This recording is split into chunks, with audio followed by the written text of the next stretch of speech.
그녀는 아시아의 작은 나라 한국에 사는 평범한 30대 초반의 직장인이었다.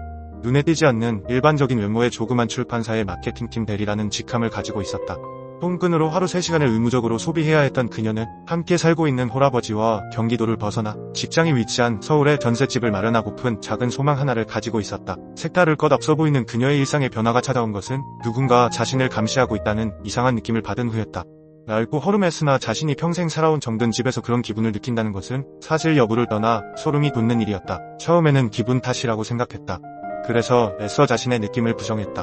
하지만 시간이 흐를수록 집안에서 누군가 자신의 일거수일투족을 바라보고 있다는 느낌이 확실해졌고 고민 끝에 아버지에게 고민을 털어놓았다. 아버지는 지금은 헤어진 그녀의 전 남자친구가 스토커로 변신해 집안에 아무도 없을 때 소형 카메라와 도청 장치를 설치했을 수 있다며 전문가를 불러 샅샅이 조사했다. 하지만 그 어떤 감시 기구들도 발견되지 않았고 그녀의 의심병은 심해졌다. 누군가 자신을 지켜보고 있다는 그녀의 주장이 단순히 느낌만으로 생겨난 것은 아니었다. 설명할 수 없는 애매한 물리적 사실도 일부 있었다. 예를 들면 사고 싶은 핸드백 광고가 실린 여성 잡지를 보고 난 다음날 자신의 카톡으로 가장 가까운 판매점의 위치가 아주 우연히 노출된다든지, 또는 생리대가 거의 떨어질 무렵 새로 나온 생리대 무료 샘플을 제조업체가 공교롭게 집으로 보내준다든지 하는 것이었다. 감시 때문에 이런 일들이 우연을 가장한 필연으로 발생하는 것이라고 그녀는 굳게 믿었고, 처음에는 사랑하는 딸을 보호하고자 다방면으로 노력하던 아버지도 이제는 넌지시 그녀에게 정신과 치료를 권유하는 지경에 이르렀다. 그녀의 의심병은 점점 더 깊어져 이제는 집안뿐 아니라 회사에서도 누군가 자신을 지켜보고 있다는 느낌을 받았다. 회의실 벽에 걸어놓은 시계 또는 옆자리 동료의 책상 위에 놓인 조그만 화분에도 눈이 달린 듯한 기분이 들었고, 심지어 탕비실 커피포트에도 도청 장비가 설치되어 있는 것은 아닌지 의심스러웠다. 그녀는 업무에 집중할 수 없었고 주변 동료들의 시선은 점차 싸늘하게 변해갔다. 그러던 어느 날 통근하는 지하철에서 누군가 자신을 관찰하고 있다는 느낌을 받은 그녀는 마침내 모든 장소에서 관찰당하고 있다는 생각이 들었다. 그녀는 궁금했다. 도대체 누가 어떤 목적으로 자신과 같이 평범한 사람의 일거수일투족을 지켜보는 것일까? 라고 말이다. 그때 문득 편집팀 조 대리로부터 전해 들은 소문이 떠올랐다. 회사 사정이 여의치 않아 인사팀에서 해고 대상자를 물색한다는 것이었다. 그녀는 내심 쾌재를 불렀다. 드디어 누가 자신을 감시하는지 알아낸 것이다. 경영이 어려운 회사는 직원들의 일상을 감시해 약점을 잡아낸 후 위로금을 주지 않고 쉽게 해고하려는 계획을 추진 중이라고 그녀는 생각했다. 따라서 자신은 미치지 않았고 회사라는 조직으로부터 불법적인 감시를 당하는 가련한 희생자라는 것이 그녀의 추리였다. 추리를 확인하는 방법은 오직 하나, 나쁜 행동을 하는 것이었다. 범죄를 저지르고 이후의 진행 상황을 지켜보는 것이다. 그녀는 퇴근길에 커다란 돌을 집어들고 옷가게 쇼윈도 앞에 섰다. 막 유리창에 돌을 던지려는 순간 어떻게 알았는지 주변에서 경찰들이 몰려나와 그녀를 체포했다. 자신의 일거수일투족을 지켜보던 회사에서 경찰에 위험성을 알려 범죄를 막은 것이라고 생각한 그녀는 회심의 미소를 지었다. 자신의 추리가 옳다는 것이 증명된 것이다. 전과가 없다는 점과 아버지의 간곡한 호소로 그녀는 다음날 아침 풀려났다.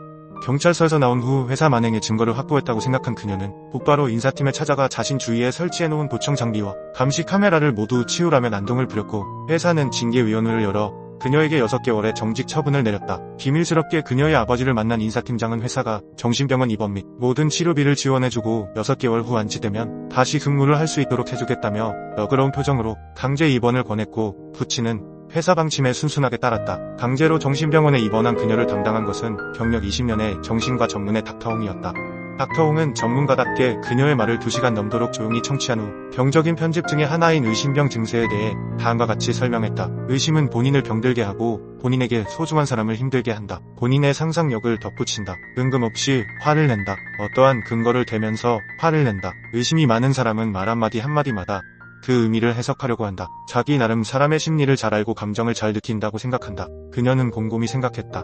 누군가 자신을 관찰하고 있다고 느낀 첫날부터 정신병원에 강제 입원한 오늘까지의 과정을 찬찬히 살펴보면 닥터 홍의 이야기가 그럴듯해 보였기 때문이다. 하지만 만약 닥터 홍의 말을 인정하면 그녀는 소위 미친년이 되는 것이다. 그것을 인정할 수는 없기에 그녀는 적극적 반론을 폈다.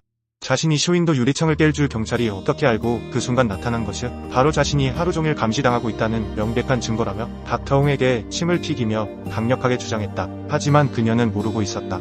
현대 경찰은 CCTV의 안면 인식 기술을 통해 범죄 유발 단서를 포착하고 현장 경찰에게 휴대전화로 데이터를 전송 및 자동 경보를 울리는 시스템을 가지고 있다는 사실을 말이다. 닥터홍의 차분한 설명을 들은 그녀는 마침내 자신이 미친년임을 수긍하고 내용을 알 수 없는 약물 복용을 시작으로 치료에 고분고분 따랐다. 심리치료와 약물 복용에도 불구하고 증세는 나아지지 않았고 그렇게 3개월의 시간이 흘러갔다.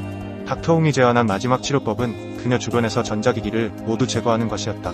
전자기기의 전자파와 빛이 매개가 되어 뇌파에 영향을 미칠 수 있다는 것이 닥터 홍의 전문 가적 견해였다. 혹시나 하는 심정으로 그녀는 전자파 차단 필름으로 둘러싸인 독방에 입실했고 증세는 하룻밤 만에 없어졌다. 더 이상 누군가 자신을 감시하고 있다는 의심병이 씻은 듯 사라진 것이다. 자신의 치료가 효과를 발휘하다 닥터홍은 뿌듯해했고 아버지는 건강하게 돌아올 딸을 위해 대대적인 집 청소를 했고 그녀는 회사 복귀를 차근차근 준비했다. 6개월이 지난 후 치료 완료라는 자랑스러운 진단서를 손에 쥔 그녀는 인사팀과 동료들의 환영 속에 회사에 복귀했고 사회생활을 위해 최신형 핸드폰을 구매했다. 그리고 몇 주가 평범하게 흘렀다. 그녀는 회사가 신규 발간한 세계사 전집 홍보를 위해 대형 서점에 파견 나가서 바쁘게 일하고 있었다. 그때 거래처로부터 수정된 팸플릿을 카톡으로 보낼 예정이니 오탈자를 확인해달라는 요청을 받았고 그녀는 즉시 자신의 핸드폰에 카톡을 설치하고 업무를 마무리 지었다. 그 후 영영 사라진 줄 믿었던 증세가 다시 발현됐다. 그녀는 마치 자신이 옷을 걸치지 않고 벌거벗은 상태로 대중들 앞에 있는 듯한 느낌을 받고 하루 24시간을 누군가로부터 감시당하는 예전의 소름 돋는 기억을 상기할 수 있었다. 일주일 후 그녀는 정신병원에 스스로 입원 신청서를 제출했다. 그녀가 정신병원에 들어간 후 3년이 지난 어느 날 영국 BBC의 특집 기사가 온 세상을 달구었다. 기사의 내용은 중국 정부가 소셜 네트워킹 서비스 회사들과 손잡고 연구소 11곳을 설립해 핸드폰 앱을 이용한 과학 감시망을 수년 전부터 비밀리에 운영해왔다는 것이었다. 해당 앱은 사용자의 일거수일투족을 몰래 감시할 수 있는 기능을 보유했고 심지어 필요로 하는 물건이나 관심 있는 상품에 관한 데이터를 알아내 판매업체와 공유했다는 것이다.